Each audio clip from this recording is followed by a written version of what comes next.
Hindi class में स्वागत है। आज कृतिका का चैप्टर 4 पढ़ाया जा रहा है और कृतिका का चैप्टर 4 और लास्ट समझिए कि चैप्टर है और इसका चैप्टर है रीढ़ की हड्डी। रीढ़ आप जानते हैं कि इंग्लिश में उसको आप बोन बोलते हैं, बैकबोन, यानी रीढ़ की हड्डी, इसका इंग्लिश होगा बैकबोन। तो बैकबोन आज हम लोग पढ़ने जा रहे हैं। तो बैकबोन में क्या दिखाया गया है? तो बैकबोन हम लोग को रीढ़ की हड्डी, जैसे मान लीजिए कि एक शारीरिक ढांचा, हमारा जो ढांचा है, हमारा शरीर जो स्टैंड है हमारा खड़ा है, वो रीढ़ की हड्डी के बदौलत ही खड़ा है। अगर वही कमजोर हो जाए तो हमारा शरीर जोंक की तरह या केचुए की तरह लप लप करने लगेगा और हम सीधा खड़ा नहीं हो सकते हैं और वो जो है दिक्कत हो जाएगी हमारे शरीर के लिए। तो इस तरह से हमारा जो समाज का प्रतीक है वो रीढ़ की हड्डी, उसके माध्यम से ये रीढ़ की हड्डी के माध्यम से समाज के रीढ़ की दिखाया गया है, यानी समाज के स्ट्रेंथ करने के लिए, उसको सुदृढ़ बनाने के लिए रीढ़ का हड्डी का प्रयोग किया गया है। रीढ़ के उसके नाम से इसको लिया गया है।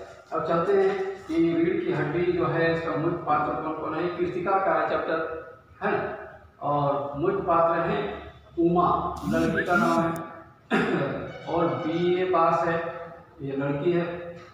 उसके पिता का नाम है राम स्वरूप, लड़की का पिता, और प्रेमा लड़की की माँ का नाम है, रतन नौकर का नाम है, उसके घर में नौकर है और ये लड़का पक्ष का है। तो लड़के की तरफ से गोपाल प्रसाद लड़के का पिता है, पेशे से वकील है, और शंकर, उमा शंकर, यानी इस लड़की से इस लड़के का विवाह होने जा रहा है।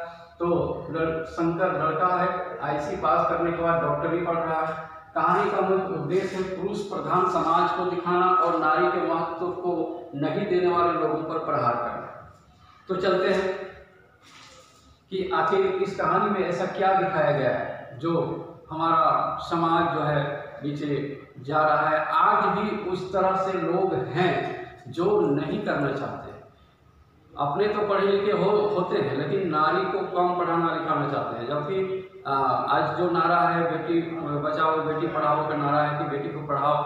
पहले लोग क्या करते थे कि लड़कियों को नहीं पढ़ाते थे, उसको उतना घर का काम अधिक तक से सिखाते थे कि उनको कैसे खाना बनाना है, सिलाई बुनाई कढ़ाई कैसे करना है, क्या करना है नहीं करना है।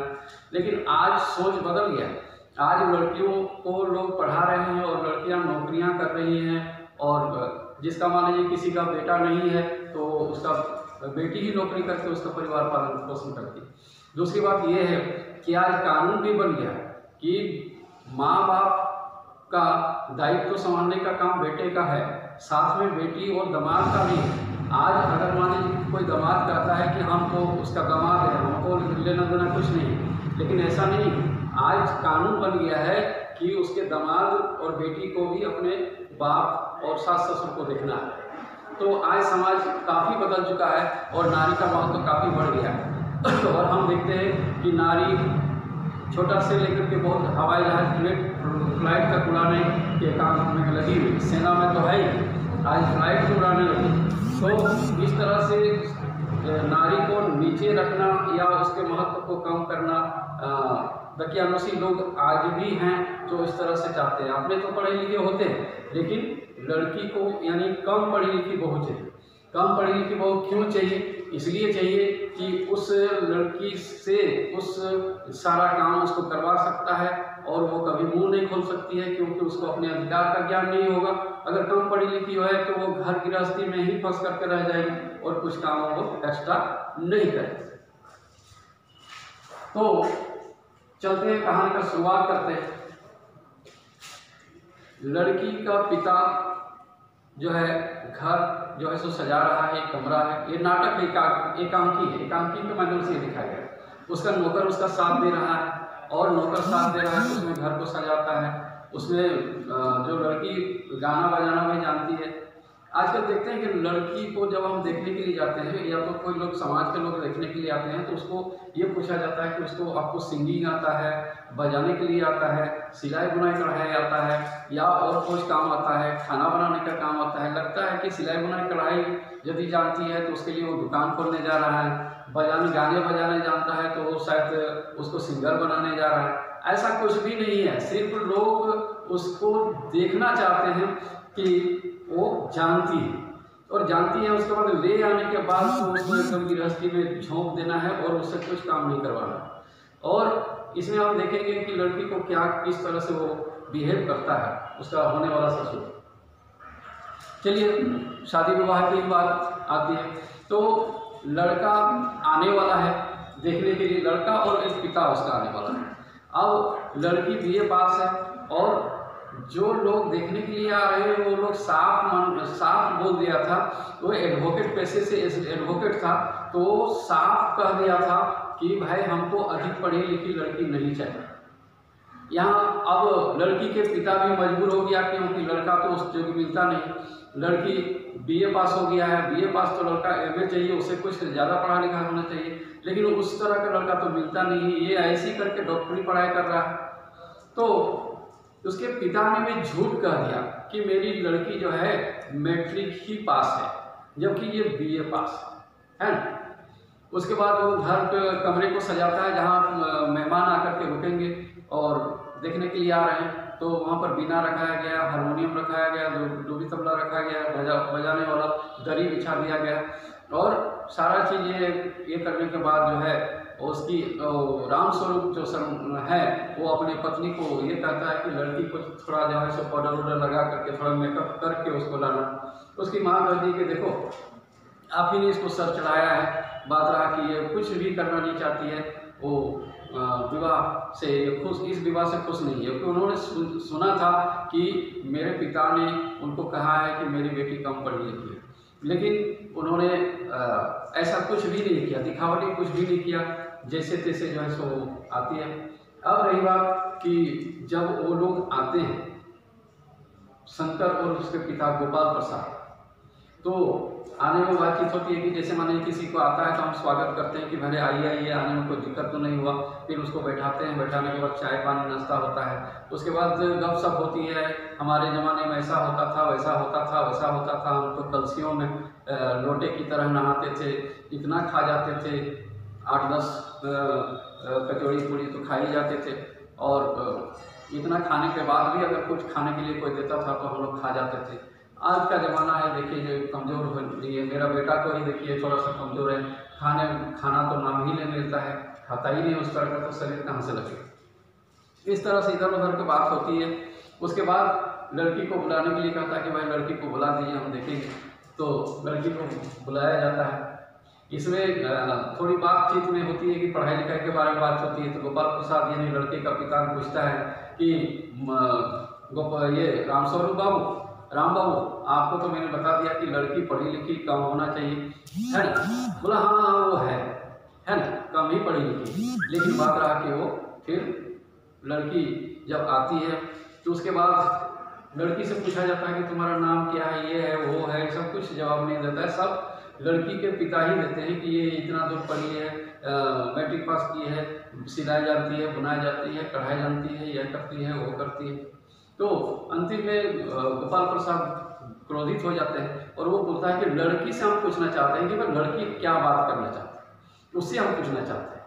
उसको पूछा कि तुम्हारा नाम क्या है, तो उन्होंने बता दिया। अब जो है सो सवाल का जवाब नाम बताया सिर्फ। उसके बाद बोला कि आप क्यों नहीं बोलती है, लड़की को पूछा, बोला कि देखिए हम इसलिए नहीं बोलते हैं कि अगर कोई कुर्सी खरीदने के लिए जाता है तो कुर्सी से ये नहीं पूछता है कि तुम मेरे घर जाओगे कि नहीं, उसको जैसा पसंद आता है वो खरीद लेता है और ले जाता है। तो उसी तरह से आप देखने के लिए आए हैं तो हमको बोलने का इसमें कोई औचित्य नहीं होता है ना।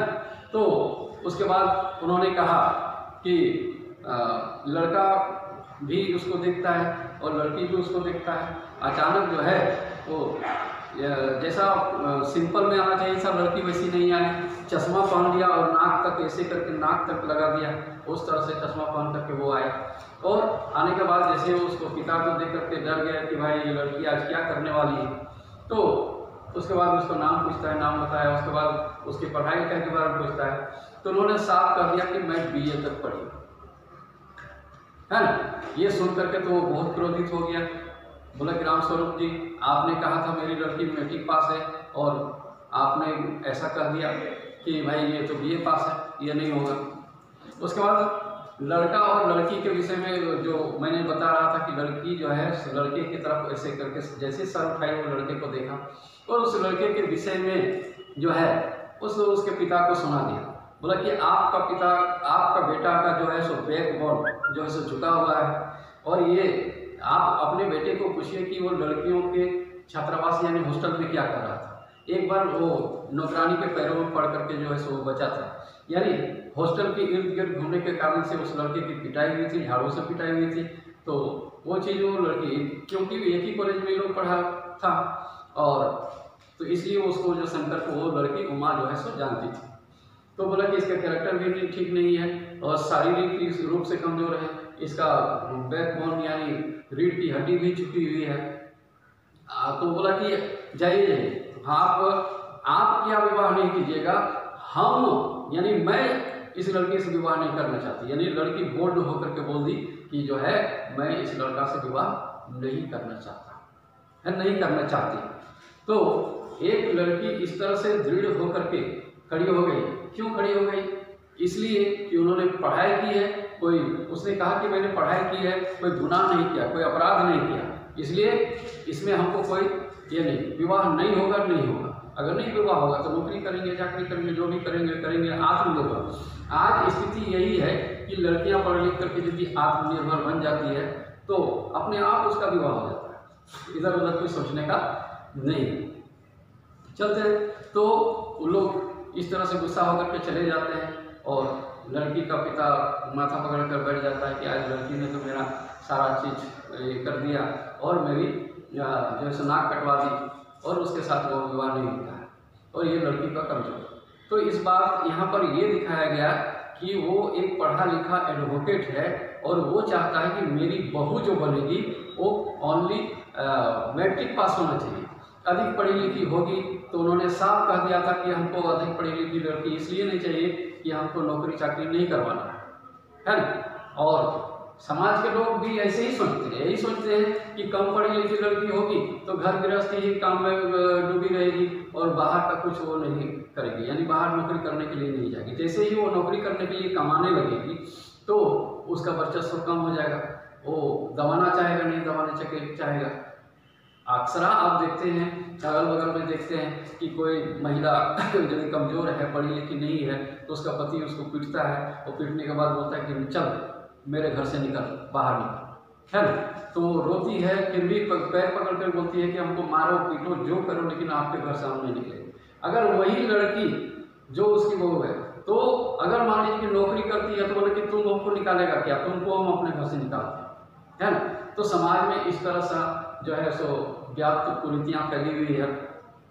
आज भी लगभग 20% लोग ऐसे ही हैं जो कम पढ़ी लिखी बहू चाहते हैं, जैसे उस पर अपना रुतबा जमा सके, अपना शोषण कर सके, अपना सब कुछ कर सके। इस कहानी में बस इतना ही है, कोई विशेष नहीं है। इस चैप्टर को आप पढ़ लीजिएगा, कृतिका का चैप्टर है रीढ़ की हड्डी। आज के लिए बस इतना ही, धन्यवाद।